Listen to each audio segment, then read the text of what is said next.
Hello viewers, welcome to my channel and thank you for watching the videos and subscribing the channel and for registering the course।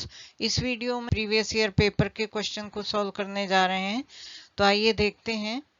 2022 का question 3C, solve the following linear programming problem by the simplex method, right it's dual, also write the optimal solution of the dual from the optimal table of the given problem। तो पहले हमें इसका simplex method से solution निकालना है, उसके बाद dual लिखना है और जो सिंप्लेक्स मेथड का सॉल्यूशन का टेबल आया है जो कि ऑप्टिमल टेबल है, उससे हमें ड्यूअल का सॉल्यूशन भी निकालना है। तो आइए पहले करते हैं सिंप्लेक्स मेथड से solution.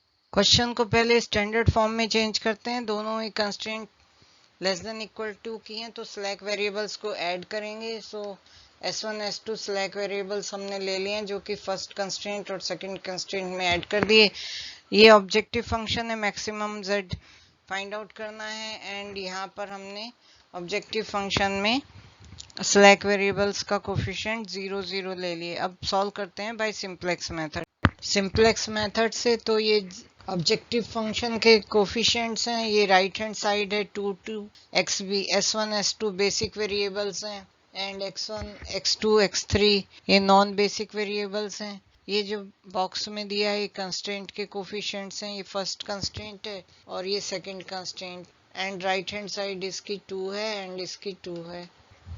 zj is remultiply cb with xb and second is 0 with this 2 we get z is equal to 0 and for zj we have 0 multiplied to this whole row which is s1 row or we call it r1 row 1, we get all the terms 0 and second is 0 into 4 and then whole row we will multiply by 0 and we get 0, so zj is 0. Now zj minus cj, cj is here, we get minus 1 minus 1 minus 1 0 0.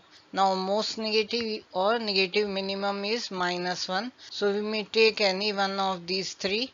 Let's choose arbitrarily this one. It is entering variable, x1 is entering variable and this is pivot column, and now we have to find out pivot element, so we divide xb elements with the corresponding pivot columns element. So 2 upon 2 1 and 2 upon 4 is 0.5 and minimum is 0.5, so s2 ये s2 जो है leaving variable बन जाएगा and x1 entering और ये रो R2 रो जो है pivot row हो जाएगी। सो ये 4 जो है पिवट एलिमेंट और इंडेक्स एलिमेंट हो गया।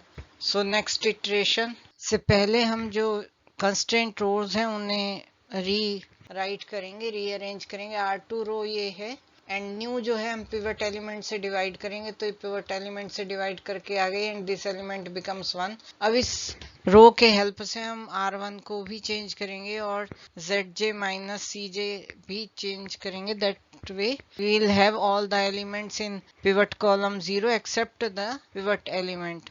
तो R1 रो के ये एलिमेंट्स हैं, R2 न्यू ये हमें डिवाइड करके मिला है पिवट एलिमेंट से डिवाइड करके।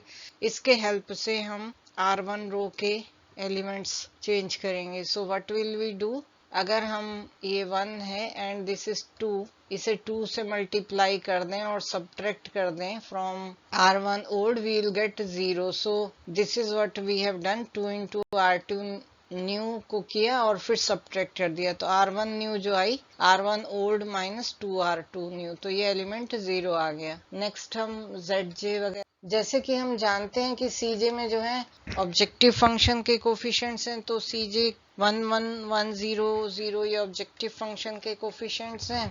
b जो है बेसिक वेरिएबल्स को डिपिक्ट कर रहा है, तो s1 एंड s2 थे पहले, अब s2 लीव कर गया, x1 एंटर कर गया। s1 का कोफिशिएंट ऑब्जेक्टिव फंक्शन में 0 है, पहले s2 का यहाँ 0 था, नाउ x1 का 1 हो गया। जो ऑपरेशंस हमने S1 रो या कहें R1 रो पर अप्लाई किया एंड जो ऑपरेशन हमने R2 रो या पिवट रो कहें या S2 रो थी इनिशियली, इस पर अप्लाई किया, सेम हम XB एलिमेंट्स पर अप्लाई करेंगे। तो हमने R2 row that is S2 रो को 4 से डिवाइड किया था, तो हम यहाँ 2 थे एलिमेंट्स, यहाँ भी 2 था, यहाँ भी 2, उसे 4 से डिवाइड किया तो 1/2 आ गया। एंड देन सेकेंड टाइम हमने इसे 2 से मल्टीप्लाई करके यहाँ 2 में से सब्ट्रैक्ट किया था, तो ये 1 हो गया। 2 - 1 इज 1। अब z की वैल्यू देखें तो 0 × 1 + 1 × हाफ इज हाफ, तो ये वैल्यू आ गई। zj फाइंड आउट करने के लिए हम इस वाली रो को, जो R1 रो है या अभी S1 रो है, 0 से मल्टीप्लाई करेंगे सारे एलिमेंट्स को और ऐड करेंगे। x1 रो जो है इसे हम मल्टीप्लाई करेंगे 1 से, सारे एलिमेंट्स को रेस्पेक्टिवली 1 से, एंड देन ऐड करेंगे। तो 0 + 1 is 1, 0 + half is half, half ये तो 0 हो जाएगा, so this will be 1/4। 1 + 0 is 0, minus half will be multiplied by 0, so only 1/4। ये आ गई सारे एलिमेंट्स। एंड zj - cj निकाल सकते हैं, cj हमारे पास ये है, सो सब्ट्रैक्ट करें तो ये एलिमेंट्स आ गए सारे। अब इसमें हम मोस्ट नेगेटिव देखेंगे, ये मोस्ट नेगेटिव है, तो अब ये एंटरिंग वेरिएबल हो जाएगा, तो x3 एंटरिंग वेरिएबल है। ये पिवट कॉलम हो गया। अब इसमें से पिवट एलिमेंट क्या है, ऑब्वियसली यही होगा क्योंकि हमारे पास 2 ही हैं, पर चेक करते हैं। So it will be that हम इस कॉलम के एलिमेंट से xb को डिवाइड करें, तो 1/1/2 इज 2 एंड 1/2/1/4 इज 2, तो दोनों ही 2 आ गए, तो ये तो हम ऑलरेडी ले चुके हैं, एंटर कर गया है, so we will take this one. So S1 is now leaving variable and X3 is entering. हम departing variable भी कहते हैं। Now once we have decided which one is leaving, which is entering and pivot element corresponding हो गया, which is 1/2, इससे हम पूरी रो को डिवाइड करेंगे, मतलब हम 2 से मल्टीप्लाई कर दें। 1/2 से डिवाइड करने का मतलब 2 से मल्टीप्लाई करें। सो ये आ गई, एंड इसके हेल्प से हम R2 के कॉरस्पॉन्डिंग एलिमेंट्स को 0 बनाएंगे जो कि उस कॉलम में है। सो ये R1 न्यू ये हमारे पास ऑलरेडी है, यही कॉपी की गई, यही दोबारा लिखी गई। 1/4 से मल्टीप्लाई कर दिया R1 को, तो ये रो आ गई, और R2 ओल्ड में से 1/4 R1 न्यू किया, तो ये हमारे एलिमेंट्स आ गए। अब जैसे कि हम जानते हैं कि x3 था, ये एलिमेंट 0 हो गया x3 में। जैसे हम टेबल में देख रहे हैं ये xb की वैल्यूज हैं, ये x1 x2, तो सभी टेबल में हमने इसी तरह बनाया है। xb पहले लिखा है, then x1 x2 x3। Hand written में थोड़ा डिफरेंट टेबल है, तो हैंड रिटन एग्जांपल्स में बताया गया है कैसे लिखा है s1 s2। सो अब हम ये एलिमेंट्स लिख लेंगे इटरेशन, नेक्स्ट इटरेशन में। x3 का ये हमारा पिवट एलिमेंट 0 हो चुका है। अब जैसे हम देख रहे हैं x3 वेरिएबल एंटर हो गया है, x1 ऑलरेडी एंटर्ड था, s1 वेरिएबल लीव कर गया है जो कि स्लैक वेरिएबल है। So we have now coefficients of x3 x1 1 1 and xb जो है इसका ऑलरेडी हम कैलकुलेट कर चुके हैं पिछले स्टेप्स में, 2 0 आया है, और ये कंस्ट्रेंट्स हैं।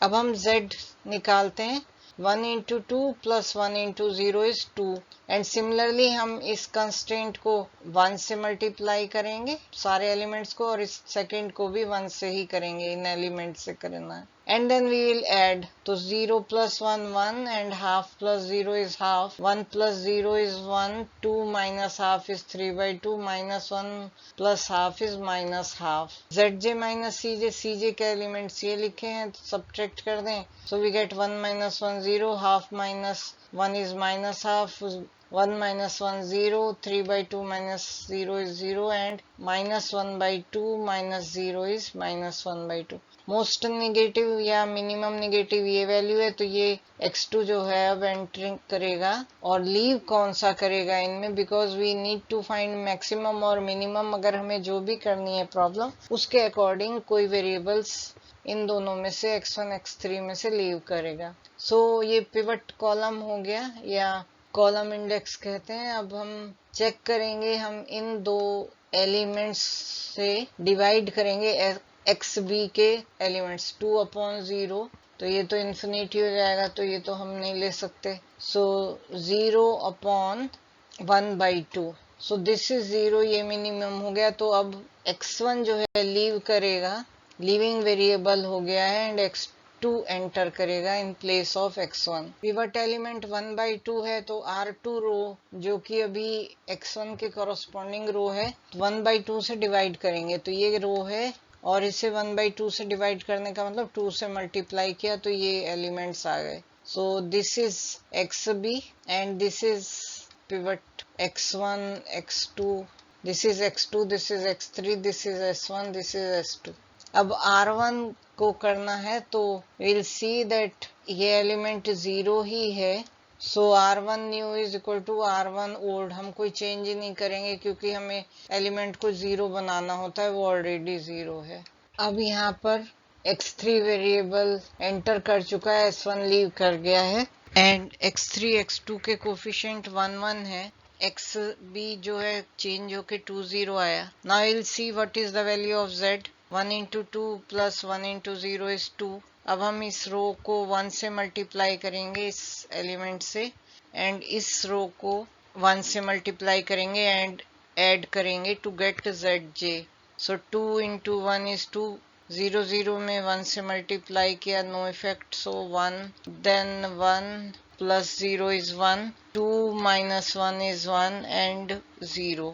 ये टर्म्स आ गए। zj माइनस cj निकाल सकते हैं हम, सो वी हैव अब zj माइनस cj कैलकुलेट किया, cj के एलिमेंट्स यहाँ लिखे हैं 1 1 1 0 0 एंड zj ये हमारे पास अवेलेबल है, तो ये एलिमेंट्स आ गए। अब हम देखते हैं कि कोई भी नेगेटिव वैल्यू नहीं है, इसका मतलब ऑप्टिमल सॉल्यूशन ऑब्टेन हो चुका है, and optimal solution maximum value of z is 2। x1 is 0, वो एग्जिस्ट नहीं कर रहा है सॉल्यूशन में, x2 is 0 and x3 is 2। Question में डुअल का सॉल्यूशन ऑप्टिमल टेबल से निकालने के लिए दिया है। दो कंस्ट्रेंट्स हैं, तो दो वेरिएबल आएंगे y1 एंड y2, एंड जो ये s1 s2 की वैल्यूज होती हैं, ये वैल्यू हमें y1 की देता है, y1 will be 1 and y2 will be 0। Dual का सॉल्यूशन हमने यहाँ से निकाल लिया, y1 is 1 and y2 is 0 without writing dual. अगले स्टेप में हम डुअल लिखेंगे, लेकिन उससे पहले s2 की वैल्यू 0 है, इसका मतलब एक अल्टरनेट सॉल्यूशन और इसका एग्जिस्ट करता है। इसका मतलब ये जो हमने x3 x2 बेसिक वेरिएबल्स लिए हैं, तो इसमें s2 बेसिक वेरिएबल एंटर कर सकता है। So we see that step also first, ये 0 होने की वजह से, सो दिस इज 0, तो हम चेक करते हैं इसको मान करके कि ये एंटरिंग वेरिएबल है by virtue of that this is 0। ये पिवट कॉलम हो गया और इंडेक्स कॉलम हो गया। Then we have this element and this element. ये देखना है हमें कौन सा लीव करेगा इनमें से, अगर s2 को एंटर करना है। तो यहाँ xb की वैल्यू है 2 एंड 0, इन्हें डिवाइड करेंगे -1 एंड 1 से रेस्पेक्टिवली। सो 2 अपॉन -1 ये तो माइनस में होगा, so not acceptable. 0 upon 1 is 0, तो x2 लीव करेगा एंड s2 एंटर करेगा। सो we do the whole exercise as we did earlier, पूरा स्टेप वैसे ही करके कि R2 जो है, जो कि x2 रो है, वो ये है, इसे हम डिवाइड करेंगे पिवट एलिमेंट से, और फिर R1 को करेंगे चेंज, उसका कॉरस्पॉन्डिंग एलिमेंट ये 1 था, तो 1 वैल्यू थी, इससे डिवाइड किया था। सो बेसिकली सेम आएगा, डिवाइड करने की जरूरत नहीं है, लेकिन नेक्स्ट स्टेप में इस रो के हेल्प से इस कॉलम में जो एलिमेंट है R1 का, उसे हमने 0 बना लिया। बाकी हम सेम स्टेप करेंगे, और यहाँ ये टेबल आ गई एंड आंसर वही आया। इसमें भी x1 0, x2 0, x3 is 2, and ये y1 की वैल्यू है एंड ये y2 की वैल्यू है डुअल की। अब डुअल लिख लेते हैं, और डुअल का सॉल्यूशन हमने सिंप्लेक्स मेथड से भी निकाल के शो किया है that it is coming 1 and 0 only. So ये डुअल की है, डुअल इन प्राइमल। यहाँ पर हम देख रहे हैं 3 वेरिएबल्स थे और 2 कंस्ट्रेंट्स थी। सो डुअल में क्या होगा, 3 कंस्ट्रेंट हो जाएंगे, 2 वेरिएबल हो जाएंगे। सो यहाँ पर C1 C2 C3 थे कंस्ट्रेंट्स, और राइट हैंड साइड हम लिख सकते हैं इसके हेल्प से 1 1 1, जो कि कोफिशिएंट्स हैं ऑब्जेक्टिव फंक्शन के, वो हमने लिख लिए। एंड राइट हैंड साइड जो थी प्राइमल में वो 2 थी, जो वो ऑब्जेक्टिव फंक्शन के कोफिशिएंट्स हो जाएंगे 2y1 प्लस 2y2। ये 2 right hand side of primal है और ये 1 coefficients of objective function in primal. And ये लेस देन इक्वल टू थे, लेस देन इक्वल टू, यहाँ पर ये ग्रेटर देन इक्वल टू में चेंज हो जाएंगे। कैसे चेंज होते हैं रूल, वो हमने लेक्चर में डिस्कस किया है डुअल के। अब इसे सॉल्व कर सकते हैं हम। ये सब ग्रेटर देन इक्वल टू हैं तो हम आर्टिफिशियल वेरिएबल्स भी जोड़ेंगे और सरप्लस वेरिएबल्स भी। ये स्टैंडर्ड फॉर्म में हमने प्रॉब्लम को लिख लिया। मिनिमाइजेशन का प्रॉब्लम है तो m जो है पॉजिटिव प्लस होगा। a1 a2 a3 artificial variables हैं, s1 s2 s3 surplus variables हैं। अब हम इसे सिंप्लेक्स मेथड से जैसे सॉल्व करते हैं, same steps you may do yourself. I have shown the result.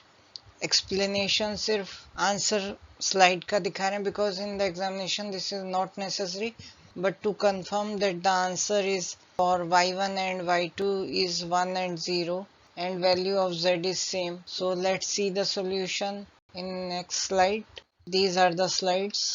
You may do the calculation as already explained in many questions, so nothing is new. The same simplex method has been applied, only variables are in the form of y1 y2, not in x1 and x2 etc. So iteration 2, these are constraints calculations, then we have iteration 3, then constraints calculation, iteration 4, and here we see the answer is y1 is 1 and y2 is 0 and z is 2. So now all the parts of the questions are complete. Solution by simplex method, dual, and solution of dual from the optimal table of primal, which I have shown earlier. This is just for confirmation, this solution. Thank you.